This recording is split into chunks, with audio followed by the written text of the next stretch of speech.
ശ്രീ ഗുരുഭ്യോ നമ. ജ്യോതിഷ തീർത്ഥം യൂട്യൂബ് ചാനലിലേക്ക് സ്വാഗതം.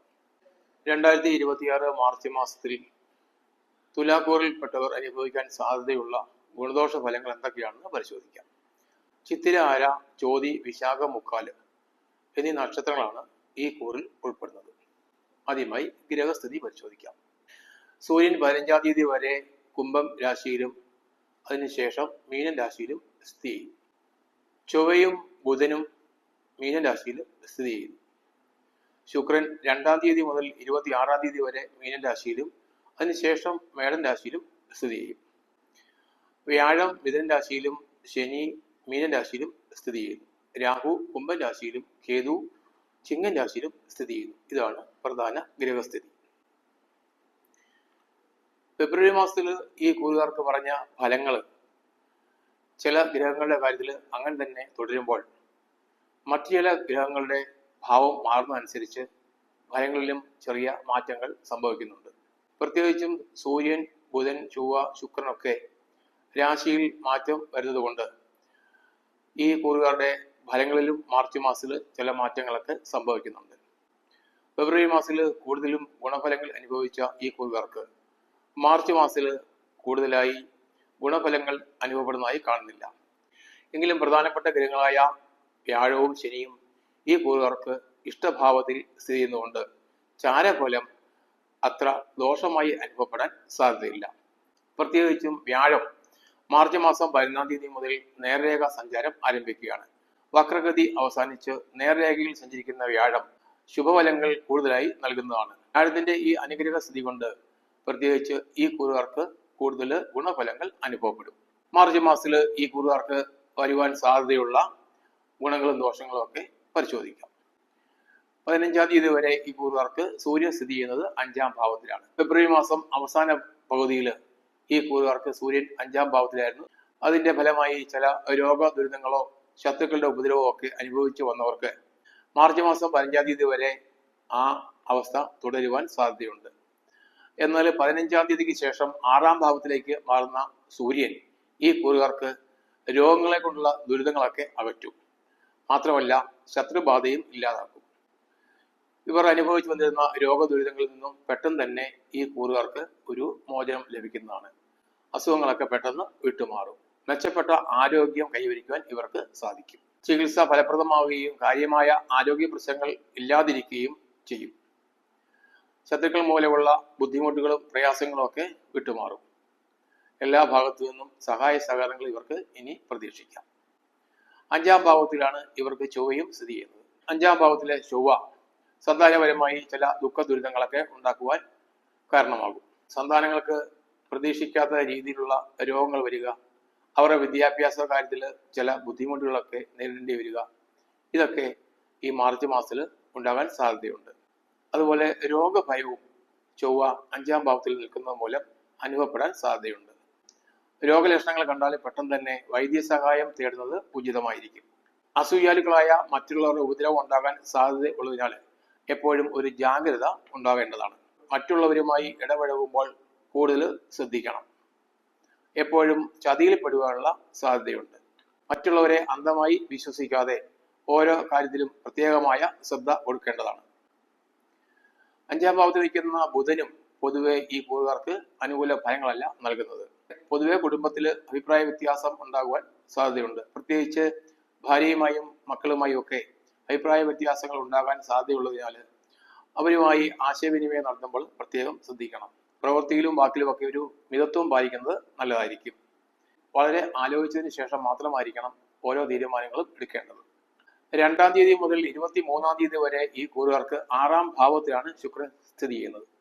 ശുക്രനെ സംബന്ധിച്ച് 6-ാം ഭാവം അനിഷ്ട സ്ഥാനമാണ്. 6-ാം ഭാവത്തിൽ സ്ഥിതി ചെയ്യുന്ന ശുക്രന്റെ ചാരഫലം തികച്ചും അനുകൂലമല്ല. ഈ കൂറുകാരെ ഏറ്റെടുത്ത് നടത്തുന്ന പല കാര്യങ്ങളിലും പ്രതീക്ഷിക്കാത്ത ചില തടസ്സങ്ങൾ വരുവാൻ സാധ്യതയുണ്ട്. പല കാര്യങ്ങളും പൂർത്തീകരിക്കാൻ കഴിയാതെ വരും.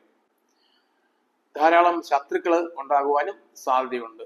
ഓരോ കാര്യവും ഏറ്റെടുക്കുമ്പോൾ വളരെ ശ്രദ്ധയോടുകൂടി വേണം മുന്നോട്ട് പോകുവാൻ. ശത്രുക്കൾ മൂലമുള്ള ഉപദ്രവങ്ങൾ ഉണ്ടാകാതിരിക്കുവാൻ പ്രത്യേകം ശ്രദ്ധിക്കണം.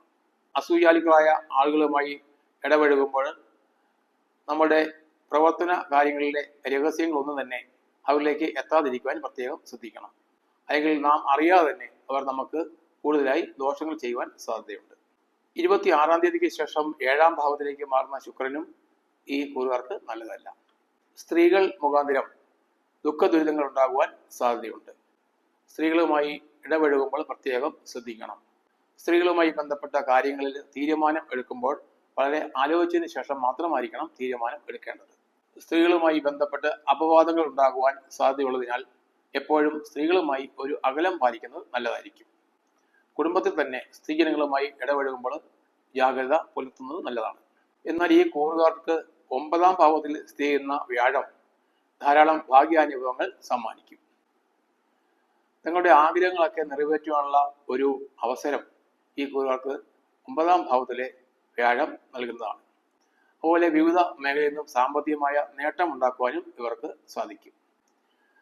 കുടുംബത്തിൽ ഐശ്വര്യം കൂടുതലായി വന്നു ചേരും. കുടുംബാംഗങ്ങൾ തമ്മിൽ കൂടുതൽ സഹകരണം ഉണ്ടാവുകയും കൂടുതൽ അഭിവൃദ്ധി ഇതിന്റെ പേരിൽ കുടുംബത്തിൽ വന്നു ചേരുകയും ചെയ്യും. ദാമ്പത്യ രംഗത്ത് വലിയ ഉണർവുകൾ പ്രതീക്ഷിക്കാം. യുവതി യുവാക്കൾക്ക് വിവാഹത്തിന് അനുകൂലമായ സമയമാണ്. വളരെ കാലമായി വിവാഹം ആലോചിക്കുന്നവർക്ക് പെട്ടെന്ന് തന്നെ വിവാഹം നടക്കുവാൻ സാധ്യതയുണ്ട്. സന്താനലബ്ധിയും ഇവർക്ക് പ്രതീക്ഷിക്കാം. സൽക്കർമ്മങ്ങൾ ധാരാളമായി ചെയ്യുവാനുള്ള അവസരം ഈ കൂറിൽപ്പെട്ടവർക്ക് വന്നു ചേരും. സൽക്കർമ്മങ്ങൾ ചെയ്യുന്നതിലൂടെ ജീവിതത്തിൽ ധാരാളം ഭാഗ്യാനുഭവങ്ങൾ വന്നു ചേരും.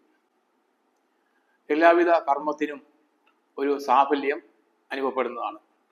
തങ്ങൾ ആഗ്രഹിക്കുന്ന എല്ലാ ജോലികളും വളരെ പെട്ടെന്ന് തന്നെ പൂർത്തീകരിക്കുവാനും അതിൽ വിജയിക്കുവാനും കഴിയും. വലിയ ആജ്ഞാശക്തിയോടെ ജീവിക്കുവാനുള്ള അവസരം ഈ കൂറുകാർക്ക് വന്നു ചേരും. ബന്ധുക്കളുടെയും സുഹൃത്തുക്കളുടെയും സഹായത്താൽ ഉന്നതമായ ഒരു പദവി സമൂഹത്തിൽ ലഭിക്കുന്നതാണ്. സാമ്പത്തികമായ നേട്ടവും അധികാരവും വഹിക്കുന്ന സ്ഥാനത്ത് ഇരിക്കുവാനുള്ള യോഗം ഇവർക്ക് വന്നു ചേരും. അതുപോലെ തന്നെ 6-ാം ഭാവത്തിൽ സ്ഥിതി ചെയ്യുന്ന ശനിയും ഇവർക്ക് വളരെ അനുകൂലമാണ്. രോഗ ദുരിതങ്ങളിൽ നിന്നൊക്കെ പെട്ടെന്നുള്ള ഒരു മോചനമാണ് 6-ാം ഭാവത്തിലെ ശനി ഇവർക്ക് നൽകുന്നത്. അതുപോലെ ശത്രുക്കളിൽ നിന്നുള്ള ദോഷവും പെട്ടെന്ന് തന്നെ ഇല്ലാതാവും. അതുകൊണ്ട് മറ്റ് ഗ്രഹങ്ങളുടെ ദുസ്ഥാന സ്ഥിതി മൂലം അനുഭവപ്പെട്ട രോഗദുരിതങ്ങൾക്കും ശത്രു ദോഷങ്ങൾക്കും ഒക്കെ ഈ ശനിയുടെ സ്ഥിതി പരിഹാരമാകും. എല്ലാ രംഗത്തും വിജയം കൈവരിക്കുവാനും ഈ കൂറുകാർക്ക് സാധിക്കുന്നതാണ്. 6-ാം ഭാവത്തിലെ ശനിയുടെ സ്ഥിതി മൂലം കുടുംബത്ത് ധാരാളം ഭാഗ്യാനുഭവങ്ങൾ വന്നു ചേരും. കുടുംബ അംഗങ്ങൾക്ക് വലിയ അഭിവൃദ്ധി അനുഭവപ്പെടുന്നതാണ്. കർമ്മഗുണവും ഈ ശനി മൂലം ഇവർക്ക് ലഭിക്കുന്നതാണ്. ഭൂമി, വീട്, വാഹനം ഇതൊക്കെ വാങ്ങാൻ ആഗ്രഹിക്കുന്നവർക്ക് അനുകൂലമായ സമയമാണ് ശനിയും വ്യാഴവും ഒക്കെ ഇവർക്ക് നൽകുന്നത്. അതുപോലെ കുടുംബത്തിൽ മംഗളകർമ്മങ്ങൾ നടത്തുവാനും യോഗം കാണുന്നുണ്ട്. വിവാഹം, വിവാഹ നിശ്ചയം, ഗൃഹപ്രവേശം തുടങ്ങിയ കാര്യങ്ങളൊക്കെ സാധിക്കുവാൻ അനുകൂലമായ സമയമാണ്. അതുപോലെ പരസ്പര പ്രണയത്തിൽ ഏർപ്പെട്ടിരിക്കുന്ന യുവതി യുവാക്കൾക്ക് അപ്രതീക്ഷിതമായ ചില തടസ്സങ്ങളും പ്രശ്നങ്ങളും ഒക്കെ അനുഭവപ്പെടാൻ സാധ്യതയുണ്ട്. എങ്കിലും അതൊക്കെ പരിഹരിച്ച് ഇവർക്ക് മുന്നോട്ട് പോകുവാൻ ഈ വ്യാഴത്തിന്റെയും ശനിയുടെയും സ്ഥിതി ഇവരെ സഹായിക്കും. 11-ാം ഭാവത്തിൽ സ്ഥിതി ചെയ്യുന്ന കേതു വളരെ അനുകൂലമാണ്. ലാഭസ്ഥാനത്ത് സ്ഥിതി ചെയ്യുന്ന കേതു മൂലം ധാരാളം പണം സമ്പാദിക്കുവാൻ ഇവർക്ക് കഴിയുന്നതാണ്. അതുപോലെ സമൂഹത്തിൽ ഒരു നേതൃപദവിയും ഇവർക്ക് നേടാൻ സാധിക്കും. പല വിധത്തിലുള്ള സുഖാനുഭവങ്ങൾ ഈ കേതു ഇവർക്ക് നൽകുന്നതാണ്. പലവിധ നേട്ടങ്ങളും അപ്രതീക്ഷിതമായി ജീവിതത്തിൽ വന്നു ചേരും. മാസത്തിന്റെ ആദ്യ ഗോതയിൽ അനിഷ്ടസ്ഥാനത്തേക്കുന്ന സൂര്യൻ, അതുപോലെ ചൊവ്വ, ബുധൻ, ശുക്രൻ, രാഹു ഇതൊക്കെ തികച്ചും പ്രതികൂലമായ ഫലങ്ങളാണ് ഈ കൂറുകാർക്ക് നൽകുന്നത്. എങ്കിലും വ്യാഴവും ശനിയും കേതുവും വളരെ ശക്തമായ ഭാഗ്യാനുഭവങ്ങൾ ഇവർക്ക് പ്രദാനം ചെയ്യും. അതുകൊണ്ട് അനിഷ്ടസ്ഥാനത്ത് നിൽക്കുന്ന ഗ്രഹങ്ങൾ തരുന്ന ദോഷങ്ങൾക്ക് പ്രാർത്ഥനയും വഴിപാടുകളും നടത്തി പരിഹാരം കണ്ടാൽ പൂർണ്ണമായ ഭാഗ്യാനുഭവങ്ങൾ അനുഭവത്തിൽ വരുന്നതാണ്. മഹാദേവന് ധാര കഴിച്ച് പ്രാർത്ഥന നടത്തുന്നതിലൂടെ സൂര്യന്റെ അനിഷ്ടഭാവസ്ഥിതി മൂലമുള്ള ദോഷങ്ങൾക്ക് പരിഹാരമാകും. സുബ്രഹ്മണ്യ സ്വാമിക്ക് സഹസ്രനാമ പുഷ്പാഞ്ജലി കഴിച്ച് പ്രാർത്ഥിച്ചാൽ ചൊവ്വയുടെ അനിഷ്ടസ്ഥാന സ്ഥിതി മൂലമുള്ള ദോഷങ്ങൾക്ക് പരിഹാരമാകും. അവതാര വിഷ്ണുവിന് ഭാഗ്യസൂക്ത പുഷ്പാഞ്ജലി കഴിച്ച് പ്രാർത്ഥിക്കുന്നത് ബുധന്റെ അനിഷ്ട സ്ഥിതി മൂലമുള്ള ദോഷത്തിന് പരിഹാരം ഉണ്ടാക്കുന്നതാണ്. ദുർഗാ ഭഗവതിക്ക് പായസ നിവേദ്യം നടത്തി പ്രാർത്ഥിക്കുന്നതും നാഗദൈവങ്ങൾക്ക് പ്രീതികരമായ വഴിപാടുകൾ നടത്തുന്നതും ശുക്രന്റെയും രാഹുവിന്റെയും അനിഷ്ട സ്ഥാനസ്ഥിതി മൂലമുള്ള ദോഷങ്ങൾക്ക് പരിഹാരമാകും. പ്രാർത്ഥനയും വഴിപാടുകളും നടത്തി മുന്നേറുകയാണെങ്കിൽ ഈ കൂറുകാർക്ക് ദോഷഫലങ്ങളൊക്കെ ഇല്ലാതാക്കുവാൻ കഴിയും. തികഞ്ഞ ആത്മവിശ്വാസത്തോടെയും അർപ്പണ മനോഭാവത്തോടെയും മുന്നോട്ട് നീങ്ങുകയാണെങ്കിൽ ഈ കൂറുകൾപ്പെട്ടവർക്കെല്ലാം ശുഭഫലങ്ങൾ കൂടുതലായി അനുഭവപ്പെടും എന്ന കാര്യത്തിൽ സംശയമില്ല. ഇത് ചാരഫലം മാത്രമാണ്. ഇപ്പോൾ അനുഭവത്തിലുള്ള ദശയുടെയും അന്തർദശയുടെയും അടിസ്ഥാനത്തിൽ മാത്രമായിരിക്കും ചാരഫലത്തിന്റെ ഗുണവും ദോഷവും അനുഭവപ്പെടുക. ദോഷഫലങ്ങൾ അനുഭവപ്പെടുന്നവര് ജാതകം പരിശോധിച്ച് അതിന് പരിഹാരം കണ്ടെത്തിയാൽ ഗുണഫലങ്ങൾ കൂടുതലായി അനുഭവപ്പെടുന്നതാണ്. പ്രാർത്ഥനയും വഴിപാടുകളും നടത്തി തികഞ്ഞ ആത്മവിശ്വാസത്തോടെ മുന്നേറുന്ന ഈ കൂറുകാർക്ക് ജീവിതത്തിൽ ഈ മാസം പൂർണ്ണമായ വിജയം അനുഭവപ്പെടും എന്ന കാര്യത്തിൽ സംശയമില്ല. ഈ കൂറുകാർക്ക് എല്ലാവിധ ഭാഗ്യാനുഭവങ്ങളും ഉണ്ടാകട്ടെ എന്ന് പ്രാർത്ഥിക്കുന്നു. ഈ വീഡിയോ നിങ്ങൾക്ക് ഗുണകരമായെങ്കിൽ സബ്സ്ക്രൈബ് ചെയ്യുക, ലൈക്ക് ചെയ്യുക, ഷെയർ ചെയ്യുക. ഓൺലൈൻ കൺസൾട്ടേഷനായി എൻ്റെ വാട്സാപ്പ് നമ്പറുമായി ബന്ധപ്പെടുക.